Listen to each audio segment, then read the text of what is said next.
ఎల్లోని బర్రె అంటాం, పాలిచ్చేదాన్ని. Okay, so ఈ బర్రెకి ఆవుకి హానెస్ట్గా చెప్పండి, గుండె మీద చేసుకొని చెప్పండి, బర్రెకి ఆవుకి ఏం తేడా ఉంది?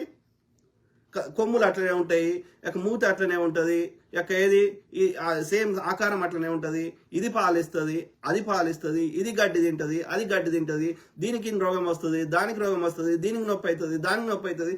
దీన్ని ఏమో చంపుకొని ఇలా ప్రపంచంలో రెండవ బీఫ్ ఎక్స్పోర్ట్ దేశం, పింక్ రెవల్యూషన్ అన్నాడు ఈడే ముండకొడుకు. ఓకే, రెండవ ప్రపంచంలో థర్డ్ ఉండే Brazil first, America second, Bharat India third ఉండే. ఇప్పుడు ఇండియా సెకండ్ అయింది బీఫ్ ఎక్స్పోర్ట్లో. అంటే ఏం చంపుతున్నావు? నువ్వు ఆవు దేవత అంటున్నావు తెల్లగా ఉన్నదాన్ని, అంటే ఏం ఎక్స్పోర్ట్ చేస్తున్నావు? గేదెనే కదా, అంటే బర్రెను దున్నపోతే కదా. అంటే బర్రెని చంపుతున్నావు నల్లగుందని, చంపేసి మళ్ళీ ఈ బీఫ్ ఎక్స్పోర్ట్ కంపెనీలు ఎవరి? మీరు ఇప్పుడు అల్కా బీర్ ఉంది, ఎవరిది? అది పేరు చూస్తే ముస్లిం లెక్క ఉంది.